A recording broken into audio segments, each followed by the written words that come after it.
Alléluia.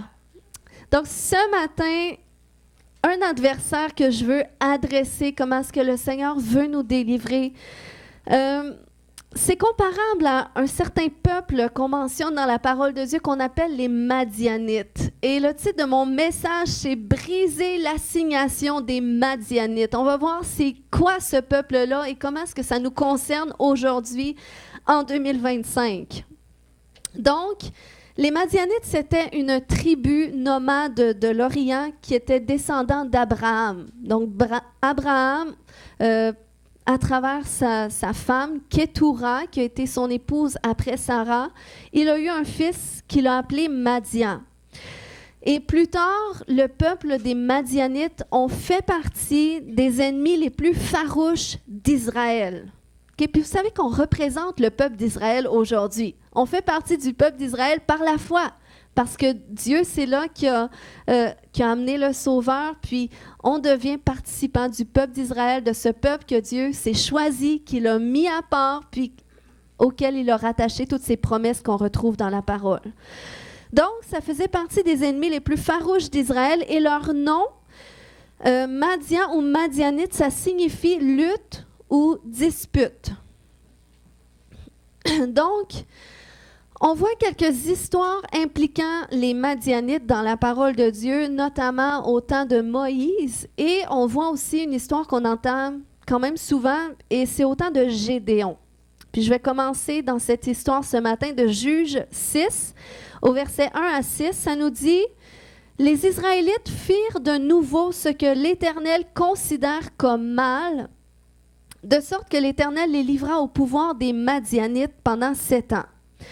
L'oppression des Madianites fut si dure que les Israélites s'aménagèrent des abris dans les cavernes, les grottes et les endroits escarpés des montagnes. Chaque fois que les Israélites avaient ensemencé leurs champs, les Madianites venaient les attaquer avec les Amalécites et d'autres tribus nomades de l'Orient.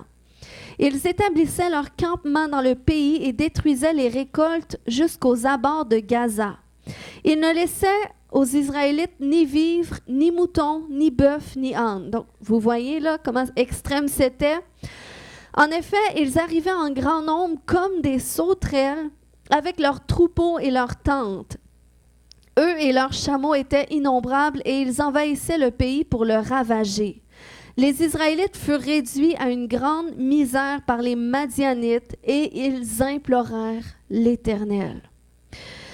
Donc, à travers ce passage-là, ça nous décrit le pouvoir et l'oppression que les Madianites exerçaient envers le peuple d'Israël.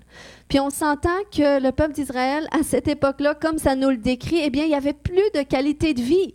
OK? Ils dormaient, puis ils n'étaient pas en sécurité. Ils devaient se cacher dans des grottes. Ils devaient constamment faire attention à eux. Ils ne savaient pas quand est-ce qu'une attaque allait subvenir. C'est comme s'ils étaient en surveillance par le peuple des Madianites.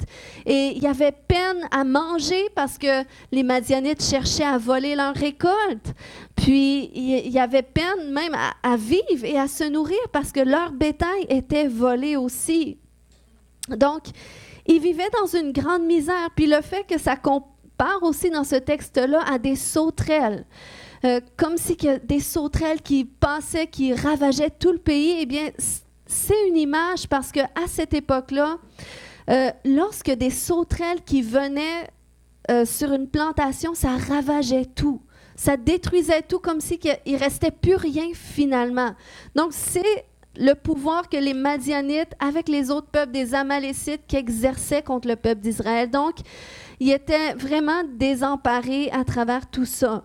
Puis, le fait que ça compare à des sauterelles comme ça, eh bien, ça l'image cette malédiction qui pesait sur le peuple d'Israël à cause des péchés qu'ils avaient commis encore une fois.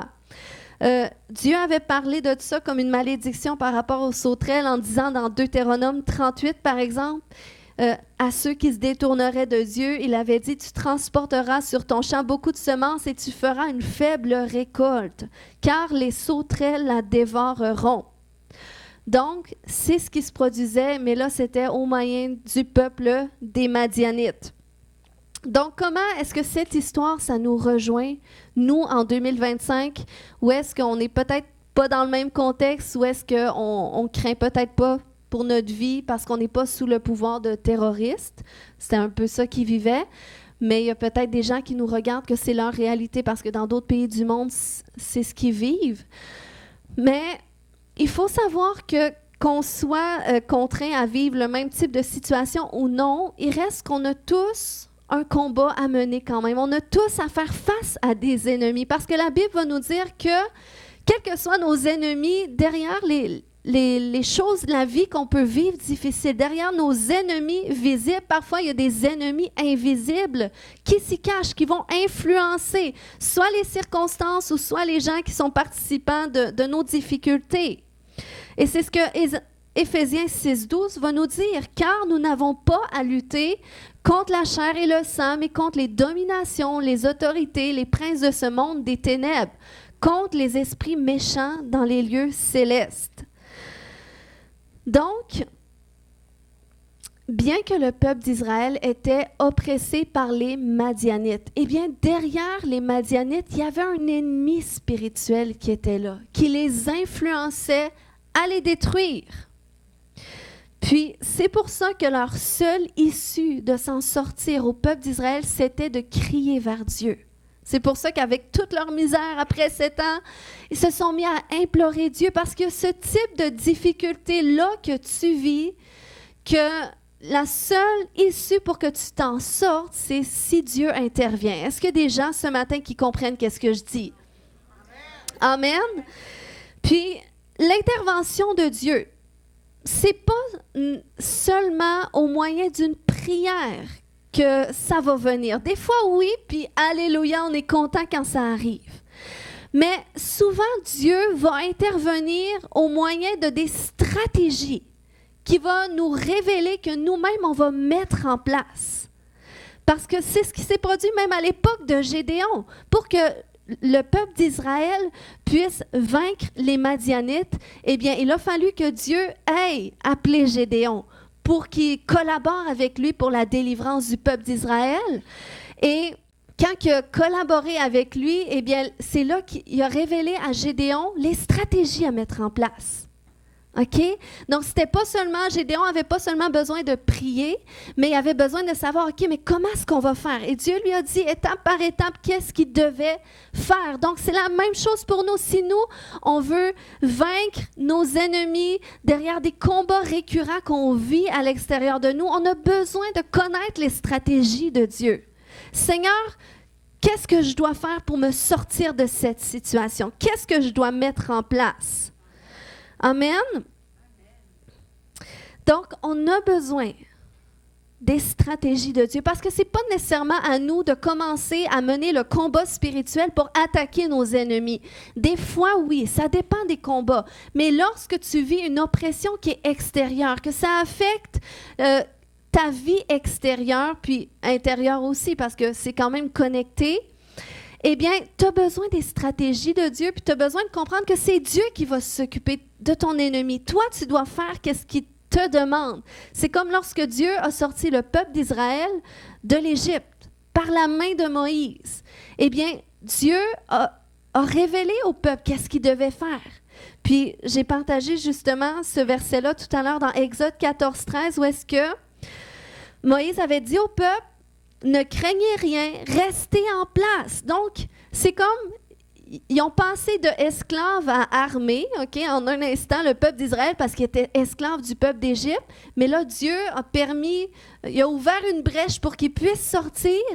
Et là, tout d'un coup, ils étaient devenus une armée, mais il n'y avait pas à combattre comme une armée. Dieu leur avait dit, ne craignez rien, ça c'est important, ne craignez rien, restez en place et regardez la délivrance que l'Éternel va vous accorder en ce jour. Est-ce que Dieu parle à quelqu'un aujourd'hui? Car les Égyptiens que vous voyez aujourd'hui, vous ne les verrez plus jamais. L'Éternel combattra pour vous. Dis combattra pour moi. Et vous gardez le silence. Donc, quel que soit ton combat récurrent, c'est le Seigneur qui va régler le cas à tes ennemis. toi, cherche à entendre et à suivre ses instructions. Et là, c'est là que même dans ce même passage, là, Dieu dit par la bouche de Moïse, il dit finalement, parle aux enfants d'Israël et qu'ils marchent. Donc, tout à l'heure, ils devaient rester en place, regarder la délivrance, mais là, après ça, OK, mettez-vous en marche maintenant. Et c'est là que Dieu a dit à Moïse, tu vas lever ton bâton et là, je vais séparer les eaux, vous allez passer à sec. Donc, vous voyez, il y a toute une stratégie, des instructions de Dieu et c'est complètement absurde. OK? Qu'est-ce que Dieu fait? Dans le sens que Moïse n'aurait pas pu penser à cette stratégie-là humainement. Je vais lever mon bâton et les eaux vont s'ouvrir. On s'entend qu'il n'y a que Dieu qui peut donner ce type d'instruction-là. Mais c'est la même chose pour nos circonstances. Des fois, on vit des choses, on ne sait plus comment mener les combats, on a tout essayé. Mais est-ce que tu t'es assis pour demander à Dieu maintenant qu'est-ce que tu dois faire? C'est quoi la prochaine étape? Comment est-ce que tu dois faire face à cela? Amen? Donc, on voit que les combats qui ont réussi à travers les histoires de l'Ancien Testament, OK, sont les combats que le Seigneur a menés. Êtes-vous d'accord? Si on réfléchit là, et c'est les combats que le Seigneur a menés en collaboration avec ceux qu'il a appelés. OK? Donc, ce n'est pas Dieu tout seul qui est descendu de son trône qui a tout fait. Dieu a toujours appelé un homme, une femme, et il vous appelle aussi. Vous êtes appelés à mener les combats pour vos familles. Vous êtes appelés à sortir votre famille de l'Égypte et de l'amener dans la terre promise, OK? Donc, Dieu veut se servir de vous. Et on voit tellement d'histoires avec Moïse, par exemple, comment est-ce qu'il se confie en Dieu dans ses instructions, puis il a réussi. Josué, Déborah, David, donc c'est tous des gens qui ont cherché le cœur de Dieu à toutes les fois qu'il y avait des ennemis à combattre. Et Dieu donnait ses stratégies. OK? Donc Dieu n'opère pas seul, il opère en collaboration avec nous sur la terre. J'aimerais te dire ce matin que quels que soient les ravages redondants que l'ennemi fait dans ta vie, eh bien, Dieu a une solution pour toi. Dieu a des stratégies pour que tu les vainques. OK? Puis, tu sais, des fois, comment est-ce qu'on... Je parle des Madianites. On voit un petit peu qu'est-ce qu'ils faisaient au peuple d'Israël du temps de Gédéon. Mais comment est-ce que ça peut se traduire pour nous aujourd'hui? Des fois, où est-ce qu'on réalise, moi, je pense que je suis sous une assignation de Madianite dans ma vie parce qu'à toutes les fois que je commence quelque chose, ça n'aboutit pas. À toutes les fois que je travaille dur pour quelque chose. Je me rends pas au bout. Je vois pas ma bénédiction qui va avec. Je travaille tellement dur pour avoir une promotion. Mais aussitôt que je suis proche de l'avoir, il y a quelque chose qui se passe pour tout défaire. Aussitôt que là, je reprends le dessus dans ma santé, eh bien là, paf, il se passe quelque chose, puis ma santé revient par terre. Donc, c'est un petit peu comme ça que l'ennemi fait à ce niveau-là. C'est que tu travailles durement, avec acharnement. Tu essaies de percer pour voir le Seigneur, pour voir une percée même dans tes finances. Mais il se passe toujours quelque chose qui vient faire en sorte que finalement, tu es dans le trou. OK? C'était notre témoignage à moi et mon mari quand on s'est mariés au début. Il nous arrivait toujours une épreuve financière. Puis, autant qu'on était juste dans notre budget, on n'avait pas plus si on avait une épreuve. Ça manquait pas le coup. Il arrivait tout le temps, puis ça coûte de 1000, 2000. Tu sais, quand ta voiture brise ou quand c'est des bris de maison, c'est pas des petits 100 $, OK? Souvent, c'est à coût de 1000, puis on n'avait pas le choix. Il fallait toujours emprunter, puis on n'était pas bénis financièrement. C'était vraiment un combat. Jusqu'à ce que le Seigneur nous donne des stratégies. Puis que, par la grâce de Dieu, avec l'aide de Dieu, aujourd'hui, on peut témoigner qu'on a vu la main de Dieu. Puis on la voit encore aujourd'hui. Amen. Donc, quel que soit ce que tu vis comme difficulté, ce n'est pas la volonté parfaite de Dieu pour toi. Donc, n'accepte pas ces circonstances. OK? Jean 10,10 nous dit, le voleur vient seulement pour voler, pour tuer, pour détruire. Donc, si tu vis ça, c'est le voleur. Mais Jésus dit, moi, je suis venu afin que les hommes aient la vie, une vie abondante. pas que tu sois dans la misère, pas que tu sois désespéré, pas que tout le temps l'ennemi vienne voler qu'est-ce que tu essaies de bâtir. Puis la clé, OK, pour vivre cette vie abondante-là que Jésus a pour toi, c'est en te tournant vers Dieu, c'est en suivant Jésus. Jésus a des instructions pour toi. Quand il dit « Viens à moi, toi qui es fatigué, chargé, je vais te donner du repos », bien, un peu plus tard, il va dire « Suis mes instructions ». Donc, c'est pas tout de te décharger, de dire comment ça va mal, puis Seigneur, je prends ton joug qui est doux et léger. C'est aussi d'entendre les instructions du Seigneur. Maintenant, qu'est-ce que je fais? Comment est-ce que je dois passer à travers de ça? OK? Puis, Dieu peut te parler directement. Des fois, les instructions vont venir dans des temps comme ça, avec le Seigneur, dans ton intimité. Ou des fois, ça va venir par la bouche des personnes autour de toi. Puis, il faut être attentif à ça. La Bible nous dit que le salut est dans un grand nombre de conseillers. Il faut savoir aussi à qui qu'on se confie. Si on parle à gauche, à droite de qu'est-ce qu'on vit, à des gens qui ne sont pas nécessairement remplis du Saint-Esprit, qui n'ont pas nécessairement accès à la même sagesse, même si Dieu peut parfois les utiliser aussi. Mais des fois, il faut faire attention parce qu'il y a ce type de personnes-là qu'on peut aimer s'ouvrir parce qu'on est habitué, mais tu te rends compte que ça mène à rien. Toutes les fois que tu y parles, ça te rappelle combien ta situation est pénible, puis finalement, ça ne donne aucune solution. Donc, on doit faire attention à ça aussi. Mais sur ce chemin de libération, OK, Dieu va nous montrer l'issue par lequel l'ennemi entre. Puis pour Gédéon, un droit légal par lequel les Madianites venaient voler la bénédiction de l'Éternel sur leur vie, eh bien, c'était au moyen de l'idolâtrie. On voit ça dans Juges 6:10, où Dieu avait dit « Je vous ai dit, je suis l'Éternel, votre Dieu, ne craignez pas », dans le sens ne servez pas les dieux des Amoréens dont vous habitez le pays, mais vous ne m'avez pas écouté. Donc, c'est pour ça qu'ils ont tombé sous l'oppression des Madianites. C'est parce qu'ils ont tombé dans l'idolâtrie.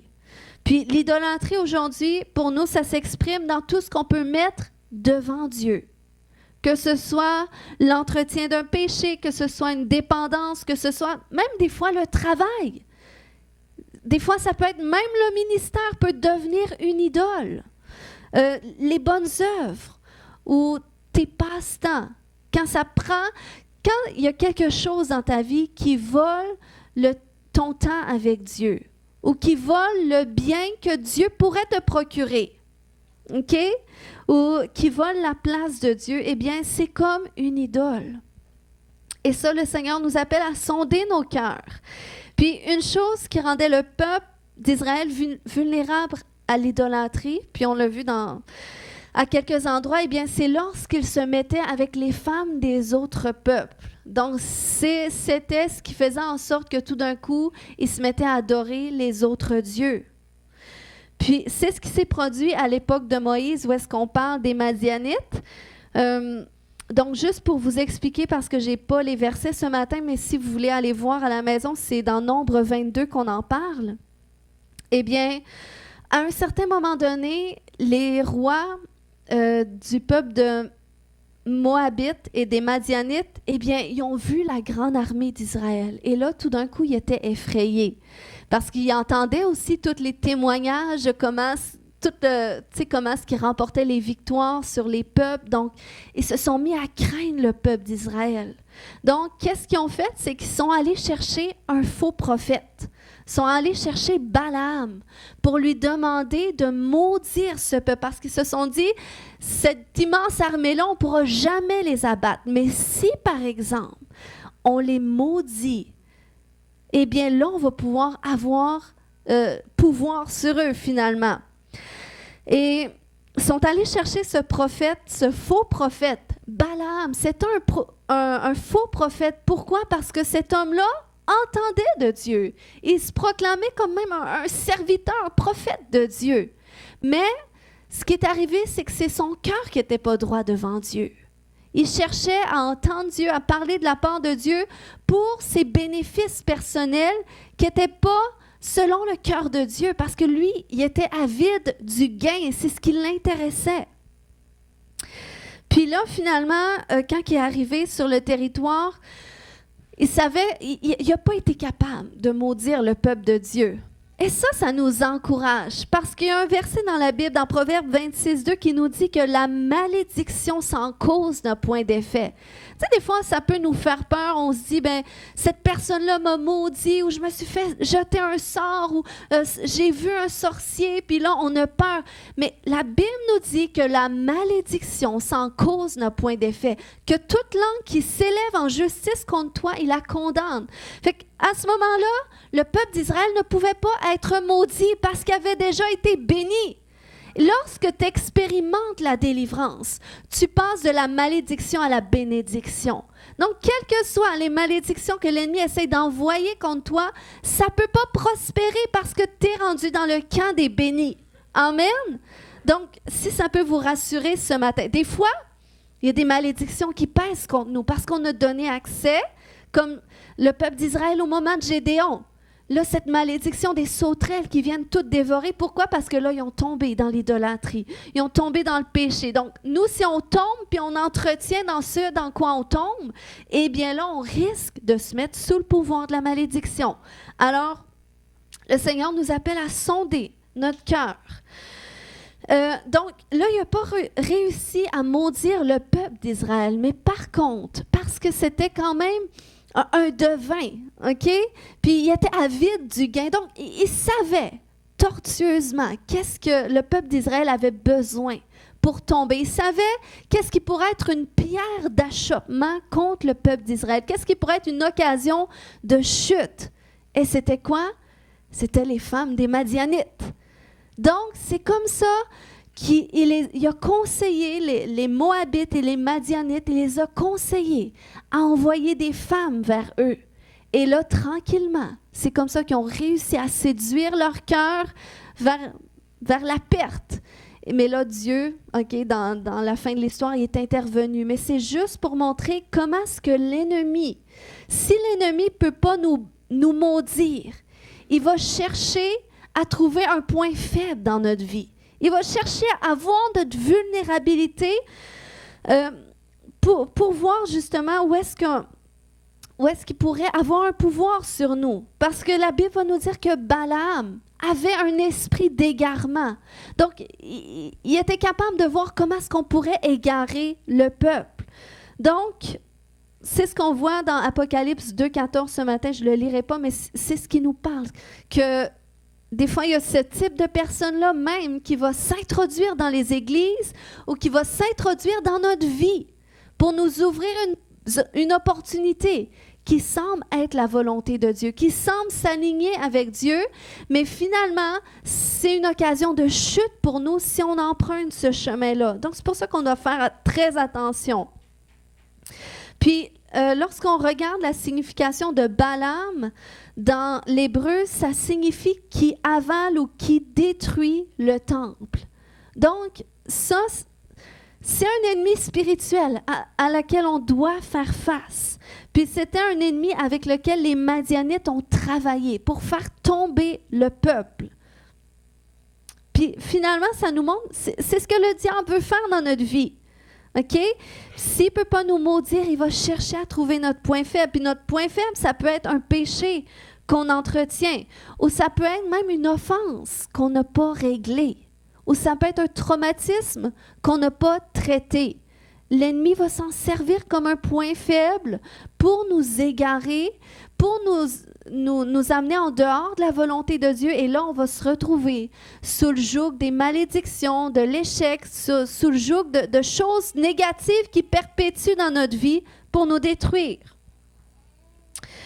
Donc, ce matin, OK, j'aimerais pas que ça vous stresse, mais que ça suscite votre attention, de dire OK, je veux prendre garde. Comme la Bible me dit de prendre garde à mes voies pour que mes voies soient réglées. Parce que des fois, les combats à l'extérieur que je peux vivre, ils peuvent avoir une connexion qui est à l'intérieur de moi. Donc, je veux prendre garde, je veux sonder mon cœur. Je veux que Dieu m'aide à sonder mon cœur parce que je veux voir la victoire autour de moi. Dieu veut faire de nous des témoignages, pas juste des gens qui vont témoigner la bonne nouvelle de Jésus, mais des gens qui parlent leur vie. Leur vie va parler la bénédiction de l'Éternel. C'est ce que Dieu veut faire. Amen. Dieu est vraiment merveilleux. Puis, quand je regarde ma vie passée, depuis que je suis née jusqu'au moment que j'ai rencontré le Seigneur, puis jusqu'à aujourd'hui, comment est-ce que j'ai vu la main de Dieu sur ma vie à travers la transformation qu'il a faite? Je vous dis, je pense encore à ça aujourd'hui et ça m'émerveille tellement parce que je vois comment Dieu peut prendre des gens qui sont déformés par la vie, puis il peut les remodeler pour leur donner l'image selon laquelle, l'image originelle qu'il avait prévue pour eux. Puis c'est vraiment qu'est-ce que Dieu a fait avec ma vie parce que j'ai jamais fait de crime ou j'ai jamais été en prison comme d'autres témoignages, mais par exemple, j'étais vraiment emprisonnée à l'intérieur de moi, à différents endroits. Puis, qu'est-ce qui est beau? C'est que malgré ces prisons intérieures dans lesquelles j'étais, eh bien, ça n'a jamais été un frein pour Dieu de m'appeler à lui, de m'appeler près de lui, puis de vouloir faire de moi un instrument entre ses mains. Dieu est venu me chercher alors que j'étais dans la boue. J'étais dans la boue, mais il a voulu quand même me tendre la main, puis très rapidement, il m'a révélé ça à quoi j'étais appelée. Et pourtant, j'étais pas encore délivrée de tous mes péchés. J'étais pas encore délivrée de tous les démons qui avaient une influence sur ma vie. J'étais pas encore guérie de tous les traumatismes que j'avais vécus ou les blessures qui étaient attachées à moi. Mais malgré tout ça, ça n'a pas été un frein pour Dieu. Et je veux vous encourager, quel que soit ce que vous vivez, ce n'est pas un frein pour Dieu de vous avoir appelé, de vous avoir choisi pour être un témoignage pour lui, là où est-ce qu'il vous a placé. Amen. Puis, quand je regarde, tu sais, Moïse, dans la parole de Dieu, vous savez, avant de rentrer dans son appel, eh bien, là, il s'est passé toute une histoire parce que finalement, il a grandi dans le palais royal, Moïse. Il a été sauvé par la sœur de Pharaon. Puis, à un moment donné, il a voulu faire justice à quelqu'un de son peuple. Il s'en est mal pris. Donc, finalement, il s'est sauvé au désert. Et savez-vous où est-ce qu'il s'est sauvé? Il s'est sauvé sur la terre de Madian. Dans cette terre désolée, stérile, les chercheurs vont nous dire. Et c'est là qu'il a été pendant 40 ans, jusqu'à temps qu'il vive cette expérience avec le buisson ardent. Donc, des fois, il faut que tu passes par ces chemins de dévastation, de stérilité, pour que Dieu finalement te prenne à part, te révèle qui tu es et ce à quoi tu es appelé. Donc, c'est pour ça que quel que soit ce que tu vis, quel que soit ce qui n'est pas réglé aujourd'hui, sache que des fois, c'est un parcours nécessaire pour te rendre dans ta promesse, là où est-ce que Dieu a planifié que tu sois. Et j'aimerais ce matin que tu puisses saisir cela, que tes difficultés, ce n'est pas ta finalité, ce n'est pas qu'est-ce que Dieu a pour toi. OK? Dieu a plus pour toi. Il veut que tu passes à travers avec lui selon ses stratégies et qu'à travers ce cheminement, tu saisisses vraiment qui il est. Tu saisisses aussi qui tu es et ce à quoi tu es appelé. Il faut dire, Dieu, à travers mon cheminement, où est-ce qu'il m'a sorti des ténèbres, où est-ce qu'il m'a équipé pour le servir, où est-ce qu'il m'a appelé à son service. Je vous dis, il y a des choses pendant des années que j'ai crié à Dieu qu'il fasse pour moi. Puis, OK, si Dieu, OK, je reviens un petit peu à mon partage de tantôt, si tout ce que je vivais, OK, parce que je n'étais pas délivrée de toutes mes prisons. Quand Dieu m'a dit, tu vas ouvrir une église dans une maison. Quand Dieu a dit, tu vas témoigner de moi, tu vas prier pour les malades. Je n'étais pas délivrée complètement parce que c'est un cheminement où est-ce que je devais aussi prendre conscience de ces choses-là. Puis, je n'avais pas nécessairement les outils que je peux offrir aujourd'hui par mon propre témoignage, puis par les apprentissages que j'ai faits aussi. Puis, si ça n'a jamais été un frein pour Dieu, parce que des fois, là, tu regardes ta vie et tu te dis, je ne sais même pas comment je pourrais témoigner si, je vis avec mon sac de poubelle. Des fois, il y en a que c'est aussi intense. Mais je crois que si ça n'a pas été un frein pour Dieu, c'est parce que Dieu voyait mon cœur, OK? Puis j'ai toujours eu ce cœur de vouloir suivre Jésus. Depuis que je l'ai rencontré, de vouloir suivre Jésus. Puis d'avoir ce cœur qui veut grandir, ce cœur qui veut se laisser former, transformer. Et je crois que c'est ça, quand Dieu dit qu'il se cherche des hommes et des femmes selon son cœur, ce n'est pas des hommes et des femmes qui sont déjà arrivés, puis qui sont parfaits, puis qui connaissent tout, qui ont tout compris. Probablement que ça va être quand on va se rendre de l'autre côté. Amen? Il y a une personne qui saisit ce matin. Donc, mais Dieu se cherche des hommes et des femmes qui veulent le suivre. Qui veulent le suivre et dans cette disposition de cœur. C'est dans ton cœur que ça commence de vouloir suivre Jésus. Tes actions viennent après, mais c'est dans ton cœur. Puis quand tu veux suivre Jésus coûte, que tu te confies en lui, que tu sois à terre, que tu sois debout, tu te tiens dans sa présence. Tu réalises que Jésus, c'est tout ce que tu as besoin, que c'est ta fondation, que c'est ton roc, que tu as besoin de lui, puis que tu es capable d'être humble aussi, de te laisser briser, reformer. Des fois, ça fait mal. Des fois, Dieu va utiliser des gens parce que le fer aiguise le fer, puis c'est nécessaire. C'est à travers les autres, des fois, qu'on va voir le reflet de notre miroir. Mais si tu es capable de te laisser transformer par Dieu, puis il voit ton cœur, eh bien, ça ne sera pas un frein pour lui de t'utiliser pour faire une différence. Amen. Pour être un instrument entre ses mains pour étendre le royaume de Dieu. Donc, Dieu a vu le cœur de Moïse. Puis Moïse, pendant 40 ans, il est allé dans cette terre-là, qui était peut-être une image de l'état de son âme, où est-ce qu'il a dû se découvrir lui-même, puis découvrir ce à quoi il était destiné. Et Dieu est venu. Et Dieu l'a sorti de cette terre-là, et il l'a mis à la tête de son peuple. Amen. Et Dieu veut te sortir de tes terres de désolation, des endroits stériles de ta vie. Dieu veut t'en sortir parce qu'il dit dans Joël 2,25, « Je vous remplacerai les années qu'ont dévoré la sauterelle. » Ça, c'est les promesses de Dieu. Amen. Proverbe 6, 30, 31 nous dit, on ne tient pas pour innocent le voleur qui dérobe pour satisfaire son appétit. Okay? Quand il a faim, Balaam, ça veut dire aval. Si on le trouve, il fera une restitution au septuple. Il donnera tout ce qu'il a dans sa maison. Donc, c'est comme ça que Dieu veut traiter notre ennemi. Quelles que soient les difficultés que tu vis, si ce matin, tu es conscient que assez, c'est assez. Assez, c'est assez d'être sous le pouvoir des Madianites. Moi, je réalise que qu'est-ce que je vis, ça ne reflète pas la bénédiction qui est dans la parole de Dieu. Donc maintenant, je vais aller chercher les stratégies. Je vais aller saisir qu'est-ce que je dois faire pour vivre la victoire. Amen. Parce que c'est une année de restitution.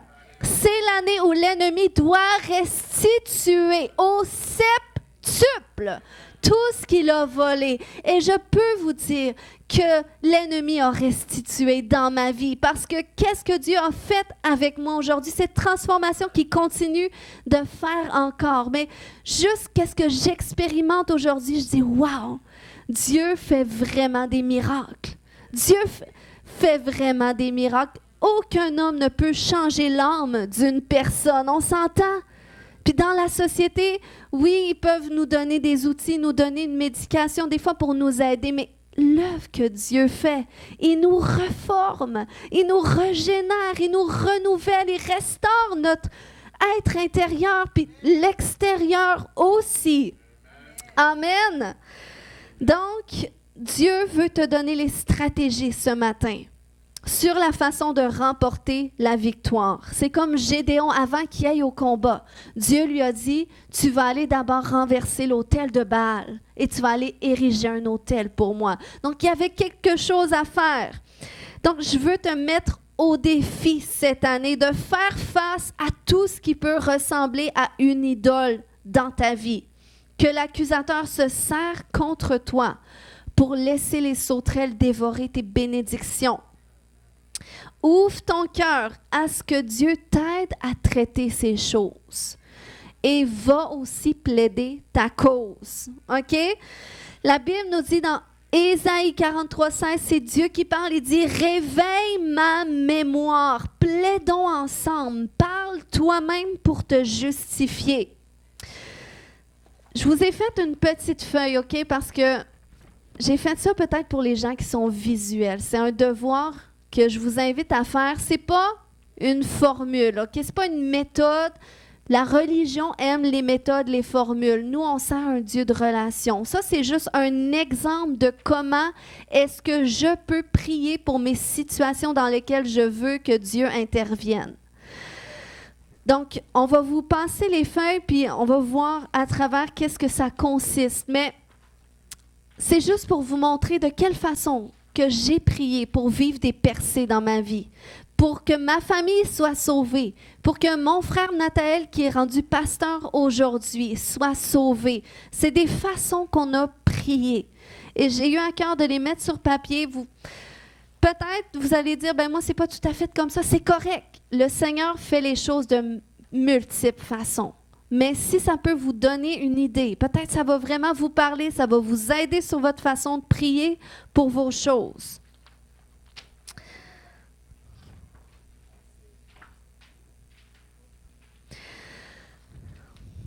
Alléluia.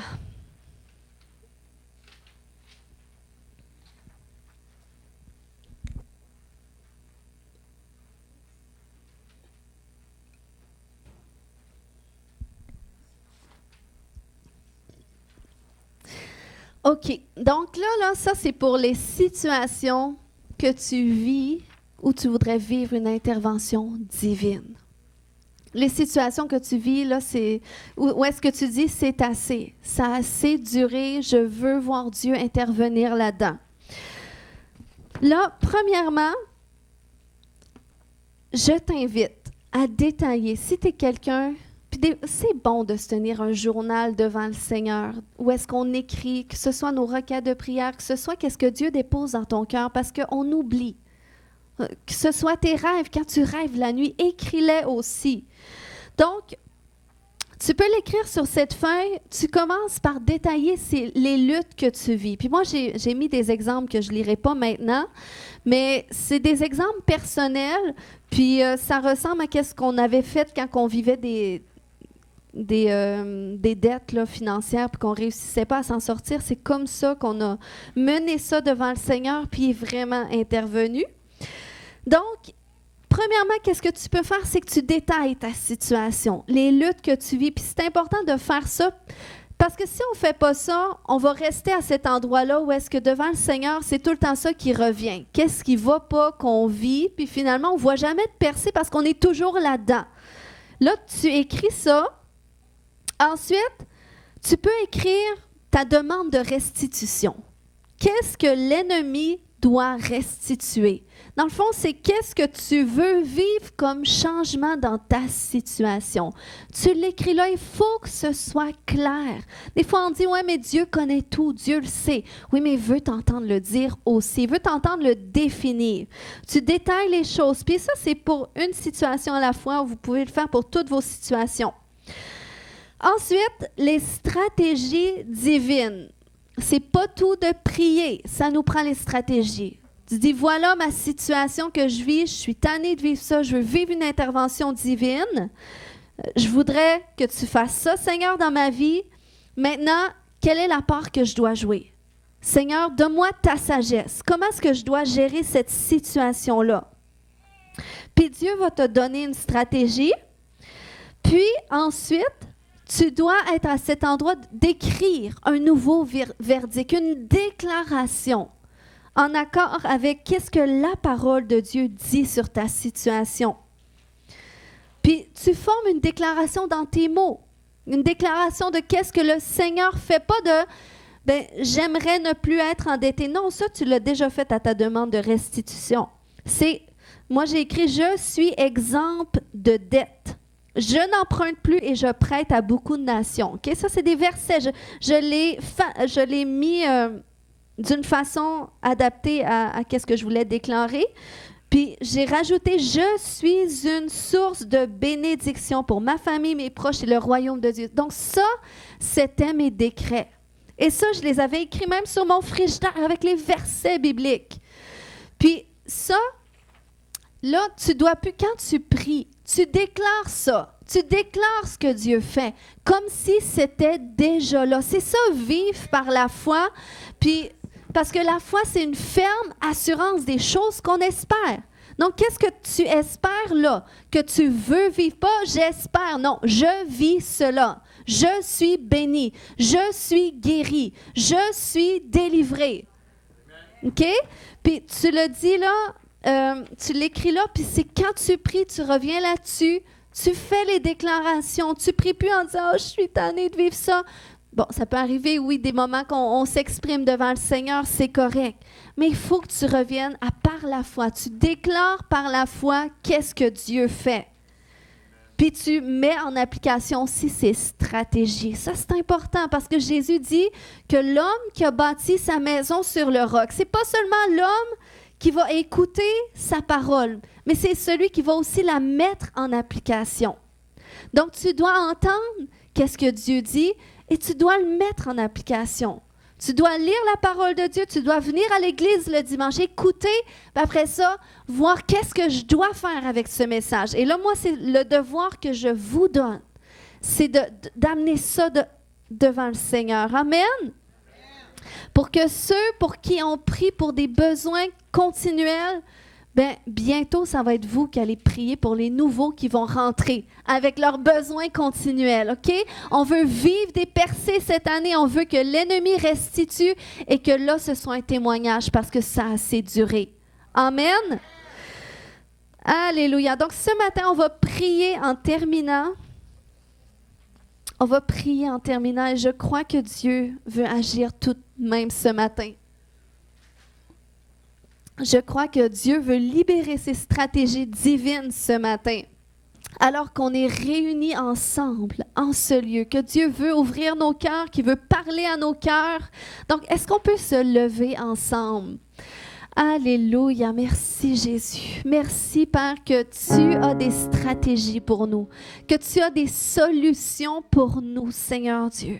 Mais avant, Père, que chaque personne parte, Père, à qui tu vas parler d'une façon personnelle, d'une façon claire, Seigneur, j'aimerais déclarer aujourd'hui que ces ennemis qui nous oppressent, que c'est la dernière fois, Papa, que nous les voyons, ces circonstances oppressantes, ces cercles dans lesquels on se retrouve coincé, on ne les reverra plus jamais. Parce que, Seigneur, tu viens nous accorder la délivrance. Oui, Père, tu viens nous accorder la délivrance, Seigneur Dieu. Alléluia. Kaya shore ke mataya shoto kotodo. Ke mama yashonto. Seigneur, mets sur le cœur de chaque personne quelle est la situation.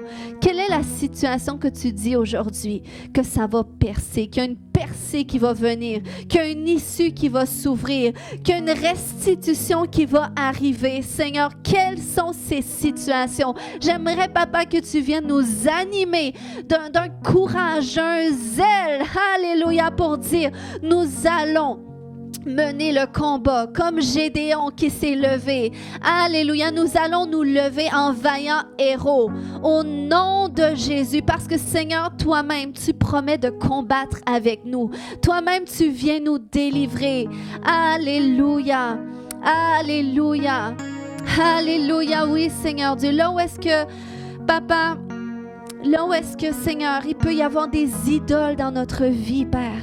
Là où est-ce que l'ennemi, Seigneur Dieu, il parvient à avoir cette issue dans notre vie, où est-ce qu'on est plus vulnérable, Seigneur, que ce soit une offense qui est là, qui n'est pas traitée, que ce soit des blessures, Seigneur. Je prie, Père, que tu nous montres ces choses, que tu nous montres afin, Seigneur Dieu, qu'on ferme ces issues-là, Seigneur, qu'on traite qu'est-ce qui doit être traité, Papa, qu'on confronte qu'est-ce qui doit être confronté. Et Seigneur, je prie, Papa, que tu nous fasses entendre ta voix. Seigneur, on fait appel à ta sagesse. On fait appel à tes instructions divines pour nos situations. Alléluia, Dieu a des instructions pour toi. Au nom de Jésus, Papa, libère le don de connaissance ce matin. Libère le don de connaissance ce matin, des paroles de connaissance. Auparavant, on n'entendait pas la stratégie, mais à partir d'aujourd'hui, il y a une stratégie nouvelle à laquelle on n'avait pas pensé. Cette stratégie arrive, elle vient. Alléluia. Et des fois, la stratégie de Dieu, ça va être attends un mois, persévère encore 2 semaines. Alléluia. Oh Seigneur, on ouvre notre cœur ce matin. On ouvre notre cœur ce matin et viens déverser ces stratégies. Alléluia. Oh, viens parler à nos âmes ce matin. Viens nous exhorter. Koya shoreke mataya. Koya shoreke mata. Koya shoreke. Est-ce que tu peux prendre la main de ton voisin ce matin? Et on va déclarer. Commence à déclarer que tu viens briser l'assignation des Madianites dans sa vie. Alléluia. Je viens briser ce matin l'assignation du voleur dans ta vie. Tout ce qui vient dérober ta santé, tout ce qui vient dérober même ton épanouissement spirituel, peut-être même ton épanouissement dans ton mariage, tout ce qui tend à voler tes finances, tout ce qui tend à voler ton bien-être ce matin, nous venons le briser au nom de Jésus. Nous venons le terrasser ce matin. Alléluia. Nous venons dire c'est fini. Tout ce qui vole la santé à mes enfants, au nom de Jésus, je le brise maintenant. Je brise cette assignation du voleur au nom de Jésus. Alléluia. Alléluia. Oh, tout ce qui amenait du délai, même peut-être dans tes processus de résidence. C'est long ce matin. On vient mettre fin au délai au nom de Jésus. On vient mettre fin à tout ce qui bloque. Alléluia. Tout ce qui vole ta bénédiction. Tout ce qui étouffe ta bénédiction. Tout ce qui étouffe ton potentiel même. Tout ce qui t'empêche de découvrir qui tu es vraiment. Et d'entendre ton Dieu. De vivre une expérience plus profonde avec Dieu. On le brise ce matin. Au nom de Jésus. Oh, les voiles tombent ce matin. Les voiles tombent ce matin. Tu vois clairement ta situation telle qu'elle est. Tu vois clairement les choses telles qu'elles le sont et tu reçois la stratégie. Tu reçois qu'est-ce qu'il faut faire. Alléluia. Alléluia. Alléluia. Kaya shoreke mata. Oh, ce matin, je sens qu'il y a des hommes de conseil, des hommes de sagesse qui vont se lever, qui vont ressortir. Alléluia. Peut-être pas c'est dans ton foyer si tu n'es pas marié, mais je sens que tu vas être un homme de conseil autour de toi, un homme sage autour de toi. Pourquoi? Parce que tu cherches à entendre les instructions du Seigneur et Dieu veut que d'autres entendent ses instructions, d'autres ont besoin de ses instructions. Au nom de Jésus, tout ce qui t'empêchait d'avoir une promotion, d'aller plus loin dans ton travail, dans le domaine des affaires, je le brise maintenant. Au nom de Jésus, je décrète que tu vas percer, que tu vas avancer et que tu viens saisir ta bénédiction. Tout ce qui volait ta santé, on le brise maintenant dans le nom de Jésus. Et on décrète ce matin que tu es guéri. On décrète que tu es restauré. On décrète que ton âme prospère, que toi aussi tu prospères financièrement. On décrète, alléluia, que tu es restauré, que tu es régénéré, que tes enfants sont sauvés, que ta femme elle est sauvée. Alléluia. Kaya shorekete. Koya shoro komata. Komata. Komata, Komata. Oh, ce matin, positionne-toi comme un Gédéon. Positionne-toi, dis oui, c'est moi qui vais y aller. Alléluia. Je vais y aller avec l'Éternel Dieu, l'éternelle paix. Alléluia, je vais y aller avec la paix de Dieu. Je vais demeurer dans son shalom pour mener ce combat. Parce que c'est lui-même qui combat pour moi. Alléluia. Koya shore makata. Koya shore bata, rebata, rebata, rebata. Oh, ce matin, je libère un courage. Alléluia, je libère une force. Oh, je libère une clarté spirituelle. Korekemaya shoto. Oh, tu vas reprendre possession de ces bénédictions. Tu vas reprendre possession de ces promesses que Dieu a pour toi. Au nom de Jésus, alléluia. Alléluia. Korekemaya shoto. Koya shorekemata. Koya shorebata. Alléluia. Dieu est glorieux. Dieu est glorieux. C'est notre Dieu qui combat pour nous et qui nous assure la victoire. Alléluia. Merci, Papa. Merci, Papa, que tu nous fais connaître tes instructions. Tu nous fais connaître ta volonté et tu nous amènes à un niveau plus élevé de foi et d'autorité. Au nom de Jésus. Alléluia.